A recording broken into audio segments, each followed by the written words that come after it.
it's also kind of what we have advised in our latest report for Maxxton. So I'm also very happy to see that they take an action. So our threat landscape. So Aanjesen always puts out a report of the biggest threats from the last year. And in my opinion, it never changes or slightly changes. And when you look at it, we see malware. Malware is always have been a threat. Then you have the supply chain attacks, social engineering, ransomware, the classic stuff, right? Now with the age of AI, so we're going to go into the AI part. Who thinks this is still relevant? All these points, how relevant are these? Are they relevant, yes or no? Are they extra relevant? Okay. I don't have to preach anymore. That's, so when you look at it, we have evil AI, evil people doing evil stuff with technology, like always. I actually received yesterday a very, very elaborate, like a very well built phishing email from a bank which I'm not a client of. And it looked really realistic, has very little typos. The language was quite okay, so I think they actually used AI to build the email, took the HTML from the page and then just put it on the email, which is quite cool to see in real life, as long as you don't click on the link. But yeah, the scary side also has a fun side. It means that you can also protect yourself with AI from AI. So we have War of the Machines coming. A lot of people are talking about that, but AI can have use in good and use in bad. And I think Maxxton also has certain applications of doing good with AI.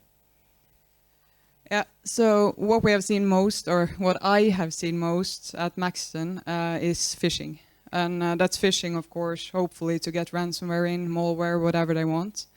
And what we decided some time ago is to fight AI with AI. Because back in the day, writing a good phishing email would take you a few hours.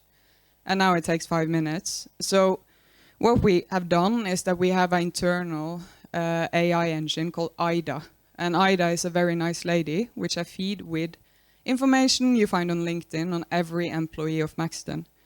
And IDA then, based on the risk score of every employee and based on their behavior and how they interact with the emails, will send out new phishing attempts to the employees constantly. And since last year, we have sent out around 5,000 emails. It's a very low click rate so far. So people are learning. You can see if vacation, for example, it goes up. People are more relaxed. But we do that to constantly train and use AI against what we see, that we get more AI-targeted attack against us as well. And for every employee, I have an email once a month, which goes to me and some key people, which says how it's going with the company and how the statistic is on how robust we are against those kind of attacks. And also for AI defense, I don't believe that you can invent the wheel yourself. You have to be a huge, huge company to do it. So what we have done is to leverage on Google, because we are in Google Cloud, and we take advantage of a giant, standing on the shoulder of a giant, as they say. So in Google, I'm going to mention a few things, how we take advantage of AI within Google. And one is, for example, for traffic. All the traffic to Maxxton goes through the load balancer of Google. Those load balancers are the same load balancer Google used themselves for YouTube, for Google Maps. And since we have all the traffic in there, Google does abnormality detection on the traffic. So say if right now we have a DDoS attack going, our load balancers can handle it, because it's Google load balancer, but we will also get an alert, and I will get a report, and I'll see in a security command dashboard that we have an abnormal traffic spike compared to our normal traffic on a normal day like this. Another one is, for example, with rights. You don't want to give any users too many rights. So if I had an employee now who would say, I need access to look in a bucket in Google, something, I would give the person access, and that's a role. I give him a role, but that role contains 150 rights.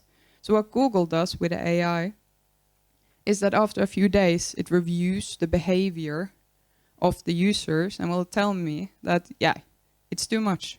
And click one click, and then we have reduced the access.